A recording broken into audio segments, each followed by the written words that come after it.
এবারের ঈদে বেশিরভাগ চতুর্থ শ্রেণীর কর্মচারী কিংবা নিম্ন বেতনভুক্ত কর্মচারীদের ঘরে সেমাই রান্না হবে না। তার কারণ হচ্ছে নিম্ন বেতনভুক্ত কর্মচারীরা যে বেতন পায় তাতে তাদের মাসের 15 দিন চলে না। আর এবারের ঈদ পড়েছে 20-21 তারিখ, মাসের মধ্যখানে। এই সময় কর্মচারীদের হাতে এমনিতেই টাকা থাকে না।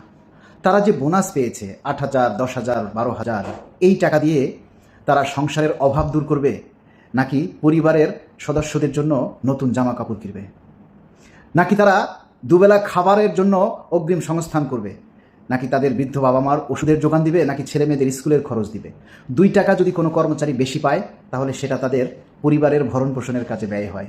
নতুন জামা কাপড়ের কথা তো চিন্তাই করা যায় না। প্রতিটা কর্মচারী ধার দেনায় জর্জরিত। অসংখ্য কর্মচারী আজকে ঢাকা শহর থেকে গ্রামের বাড়িতে যেতে পারছে না, তাদের গাড়ি ভাড়া নেই। ঈদ করতে যে বাবা মার সাথে বাড়িতে যাবে, পরিবারের সাথে গিয়ে যে ঈদ করবে, সেই সামর্থ্যটা তাদের নেই। অনেক কর্মচারী ফোন দিয়ে কান্নাকাটি করছে, ভাই 1 টাকা পকেটে নেই, কিভাবে বাড়ি যাব, বাড়িতে যাব যে সেই গাড়ি ভাড়া নেই, আর বাড়িতে গিয়ে যে ছেলে মেয়েদের জন্য একটা চকলেট কিনে দেবো, বা পরিবারের জন্য যে 1 কেজি চাল কিনবো, বা 1 কেজি চিনি কিনবো, একটা সেমাইয়ের প্যাকেট কিনবো, সেই টাকাটা আমাদের হাতে নেই। আমরা হলাম সেই অভাগা সরকারি কর্মচারী। অথচ অন্তর্বর্তীকালীন সরকার আমাদের 11 বছর পর পে স্কেল দেওয়ার জন্য যে বরাদ্দ রেখেছিলেন, সেই বরাদ্দ নির্বাচিত সরকার এসে অন্য কাজে ব্যয় করেছেন। করতেই পারেন, সরকার যে কোনো সময় যে কোনো বাজেট যে কোনো খাতে ব্যয় করতে পারেন, কিন্তু আমাদের পে স্কেলের বিষয়টাও তো চিন্তা করা উচিত ছিল। মাননীয় প্রধানমন্ত্রী, আপনাকে আমরা কৈফিয়ত চাচ্ছি না।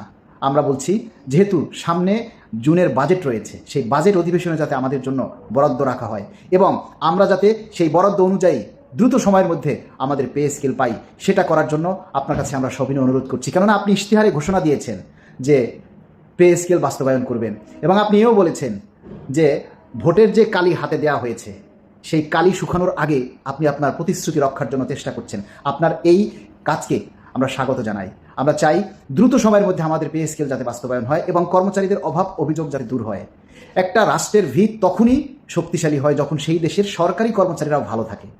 উন্নত বিশ্বের সরকারি কর্মচারীরা সবাই স্বয়ংসম্পূর্ণ, কারো কোনো অভাব নেই, আর সেই দেশের প্রতিটা কর্মচারী রাষ্ট্রের জন্য তার সম্পূর্ণ মেধা এবং তার ইচ্ছাশক্তিটাকে সেবার কাজে ব্যয় করে। আর আমাদের দেশের কর্মচারীরা যখন বাসা থেকে অফিসের জন্য রওনা হয়, তখন তার মাথায় একটাই চিন্তা থাকে, বাসায় ফিরে কি খাবে, তার কি আগামী দিনের বাজার ঘরে আছে কিনা, তার বাবা মায়ের ওষুধ আছে কিনা, ছেলে মেয়ের স্কুলের বেতন আছে কিনা, সে যে অফিসে যাওয়া আসা করবে তার সেই গাড়ি ভাড়া আছে কিনা, অফিসে গিয়ে যে সে টিফিন খাবে সেই টাকাটা তার হাতে আছে কিনা। এই নানান টেনশনে, নানান দুশ্চিন্তায় একজন সরকারি কর্মচারী যখন অফিসে যায়, অফিসে গিয়ে সে ঝিমোতে থাকে।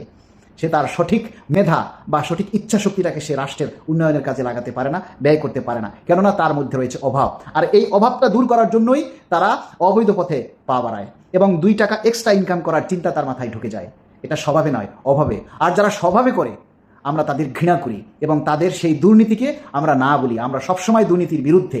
কোনো কর্মচারী অভাবে হোক আর স্বভাবে হোক যাতে দুর্নীতি করতে না হয়, সেই ব্যবস্থা করার জন্য জরুরি ভিত্তিতে আমরা পে স্কেল প্রত্যাশা করি। পে স্কেল দেওয়ার পরও যদি কোনো কর্মচারী দুর্নীতির দায়ে অভিযুক্ত হয়, আপনারা তার বিরুদ্ধে কঠোর পদক্ষেপ নিন। আমরা সাথে আছি সরকারের, আমরা সরকারের উন্নয়নের সাথে আছি, আমরা সরকারের যে কোনো কাজের সাথে আমরা একাত্মতা প্রকাশ করব ইনশাল্লাহ। আমরা চাই আজকের দেশনায়ক তারেক রহমানের হাত দিয়ে আগামী জুলাইয়ের আগেই আমাদের এই পে স্কেল বাস্তবায়ন হবে, এই প্রত্যাশা রাখছি। এবং ঘরমুখো মানুষ যারা দেশের বাড়িতে যাবেন, সকলের নিরাপদ যাত্রার জন্য শুভকামনা করছি। যারা যেতে পারছেন না তাদের জন্য দুঃখ প্রকাশ করছি। কিছুই বলার নেই আমাদের, তাদের জন্য আফসোস করা ছাড়া। সবাই ভালো থাকবেন, সবার জন্য অগ্রিম ঈদের শুভেচ্ছা। আসসালামু আলাইকুম।